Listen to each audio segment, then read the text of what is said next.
Bonjour la communauté, bonjour, bonsoir, ça dépend de l'heure à laquelle vous allez prendre le temps de suivre cette vidéo. Eh bien, me revoilà. Ouais, me revoilà. Je suis pas parti longtemps, j'espère. Eh bien, me revoilà toujours dans le cadre de la sensibilisation, de la mobilisation de la mentalité africaine. Parce qu'il est temps qu'on se réveille un peu. Alors, depuis quelques temps, je me suis dit que j'allais parler de nous-mêmes. Nous-mêmes africains, bien sûr. De nos pratiques, de nos coutumes. Vous savez, un homme africain, une femme africaine est étroitement lié à la tradition. Même si il est né au centre-ville, même en Europe, je ne sais pas. Mais étant donné que ses origines sont d'une telle, comment je dirais, les origines de toute personne africaine. Il y a toujours un aspect de la tradition qui ne manque pas. Des fois, il y a ces gamins qui naissent, passez-moi le terme, mais ces enfants qui naissent peut-être en Europe, ils n'ont aucune idée de leurs origines, ils n'ont aucune idée d'où ils viennent, de ce qui tout ce qui se passe dans leur famille, la famille élargie bien sûr. Mais à un certain niveau, à un certain moment, ça finit par, comment dire, ça finit par nous réclamer, ça finit par nous obliger à étudier un peu la racine de la famille, quoi. Qu'est-ce qui se fait ou qu'est-ce qui se dit, comment ça se passe, pourquoi il en est ainsi, ainsi de suite. Alors aujourd'hui, exceptionnellement, pour une fois, je ne vais pas parler d'une pratique qui s'est faite en RDC, en République démocratique du Congo. Aujourd'hui, je suis allé un peu plus loin, vous allez comprendre. Alors, c'est toujours autour du mariage, hein, autour du mariage et tout. Alors, mais pas le mariage dans le sens que deux personnes, pour aujourd'hui bien sûr, dans le sens que deux personnes veulent se marier, mais c'est comme un rite euh, qui entre dans le cadre de la sexualité, ce dont je vais vous parler. Alors, je vais me lancer. Non, c'est parti. Alors aujourd'hui, je vais vous parler de ce qu'on appelle la purification sexuelle. La purification sexuelle. Alors, qu'est-ce que c'est la purification sexuelle? Il y a un an, un an approprié à ça. C'est le Kuzazafambi. Je ne sais pas si j'ai bien prononcé ou si, vous savez, nos dialectes ou bien nos langues africaines, il y a le ton. Il ne suffit pas juste de respecter les syllabes. Il y a aussi le temps qu'il faut utiliser. Alors, ça s'appelle le Kuzazafambi. C'est une pratique qu'on observe au Malawi, en Zambie, au Kenya. Et c'est un peu de vous représenter la carte de l'Afrique, rien que dans la tête. Le Malawi, la Zambie, le Kenya.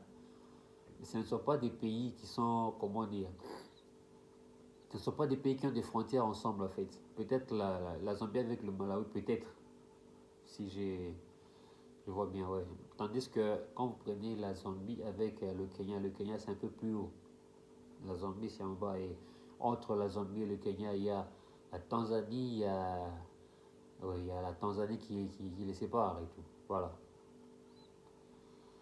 Bien. Le Kuzaza Fambi, il s'agit en fait de quoi? Le Kuzaza Fambi, comme je l'ai dit, c'est un rituel.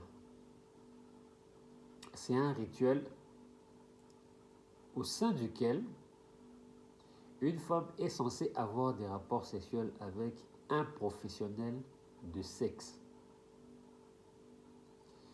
Je répète, c'est un rituel, c'est un rite, c'est une cérémonie, c'est une tradition. Au cours de cette tradition, au cours de cette cérémonie-là, une femme doit avoir des rapports sexuels avec un professionnel de sexe. Comprenez bien une chose. Nous avons pris l'habitude de penser que ceux-là qu'on qualifie des professionnels de sexe, c'est seulement les femmes. Parce que quand on dit professionnel de sexe, c'est un terme politiquement correct. Passez-moi le terme. C'est un peu comme pour être poli. Mais en vrai dit, quand on dit professionnel de sexe, on veut parler d'un prostitué, d'une prostituée. Mais on a pris l'habitude de penser que les professionnels du sexe ne sont que seulement des femmes. Là, vous êtes en train de comprendre que il y a même des hommes qu'on qualifie de professionnels du sexe. Et donc, je réponds à ce que je disais. Le Kuzaza Family, c'est un rite au cours duquel une femme est censée avoir des rapports sexuels avec un professionnel de sexe qu'on appelle localement un ziena. Ziena, zieni. En tout cas, si vous voulez vérifier, je peux me tromper sur la façon de le dire, ou bien sur la tonalité, sur le ton et tout, tout. Mais l'orthographe, d'après mes recherches, c'est Z-I-E-N-A, Ziena. Voilà. Donc, ce rituel a lieu lorsqu'une fille, c'est là que ça devient intéressant. Ce rituel a lieu lorsqu'une fille a, premièrement, ses premières règles. De deux, lorsqu'une femme mariée perd son mari. Ou encore après un avortement. Bon, je vais y aller un peu mollo mollo, hein, parce que là, ça devient, ça commence à me dépasser. Donc, je disais, ce rituel a lieu lorsque une fille a d'abord ses premières règles. Chers membres de la communauté, quand une fille a ses premières règles, souvent c'est à quel âge? À quel âge? 11 ans. Quand c'est précoce, c'est peut-être 10 ans. Mais souvent c'est 11, 12 ans. Peut-être même 13. Quand c'est retardé, 14 ans. Vous imaginez? Et on vous dit que cette femme-là, à cet âge-là déjà, quand elle voit ses premières règles, elle est censée avoir des rapports sexuels déjà. N'est-ce pas qu'on nous parle des réalités sur la pédophilie, qu'une certaine église, dans les responsables seraient des pédophiles, des histoires et tout, tout, tout. Mais vous remarquerez que dans certaines cultures africaines, s'il vous plaît, dans certaines cultures africaines, la pédophilie semble être légalisée. C'est une tradition. Parce que je me permets de dire légalisé parce que vous savez, il y a certains pays où c'est vrai qu'il peut y avoir une loi qui dit que on ne touche pas aux enfants de moins de tant d'années. Ouais, la loi peut être là.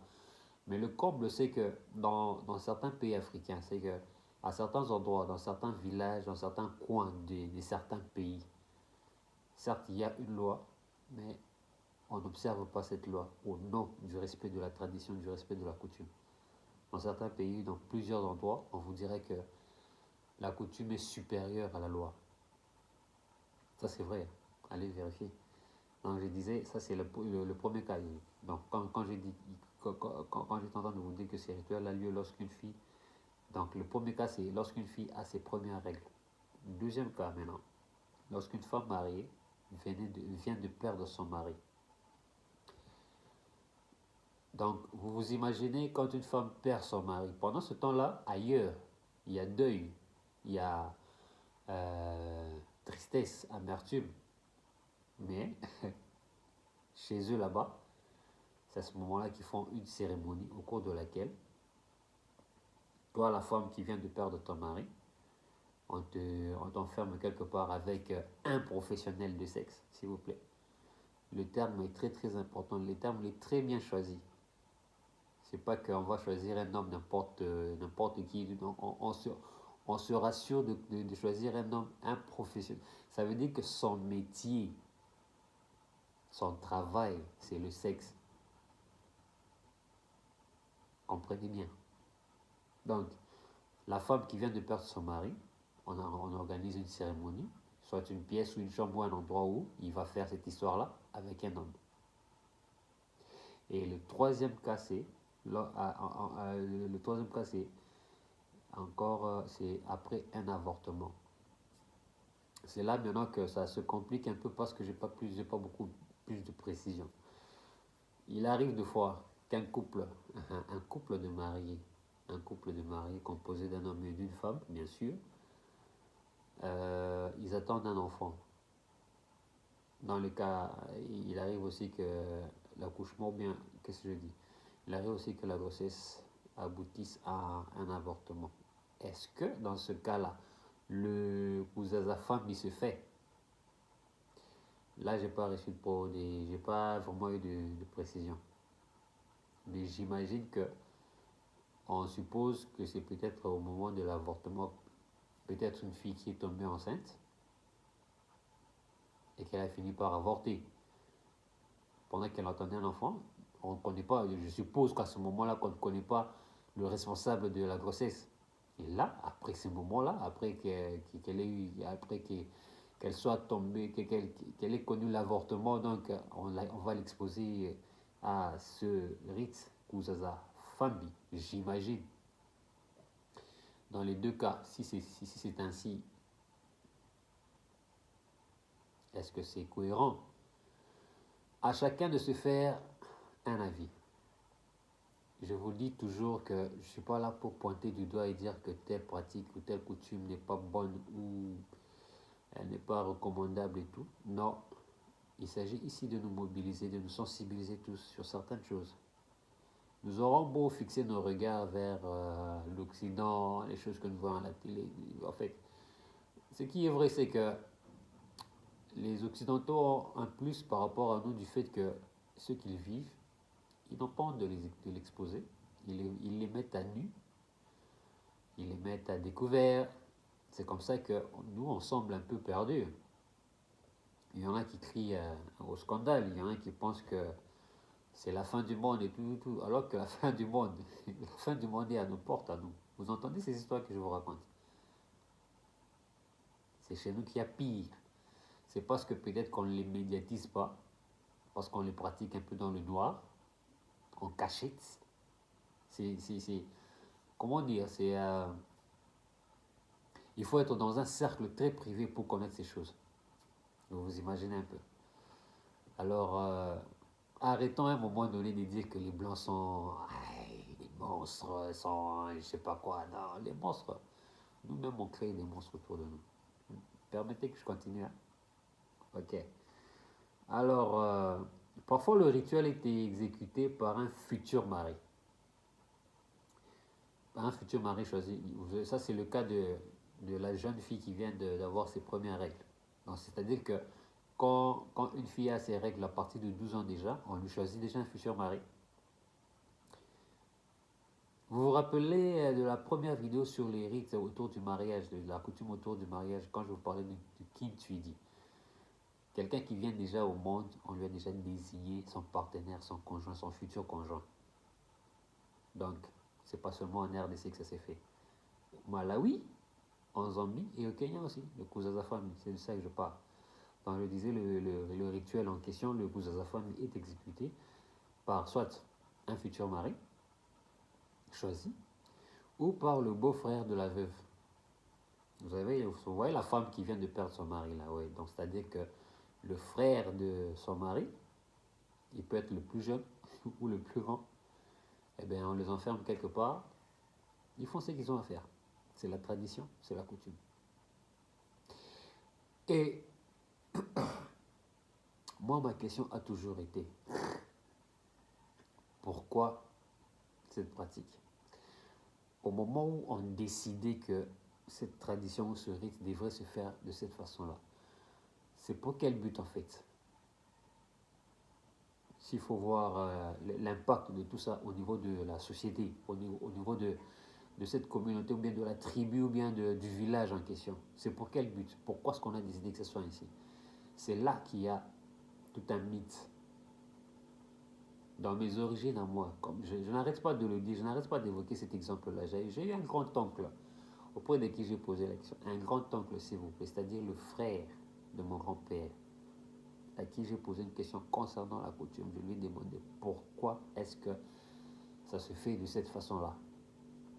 Sa réponse, avec autant d'années d'expérience de la vie dans la coutume, dans le village et tout ce qu'il me dit, c'est quoi? C'est non, c'est comme ça, c'est la coutume, ça doit être comme ça.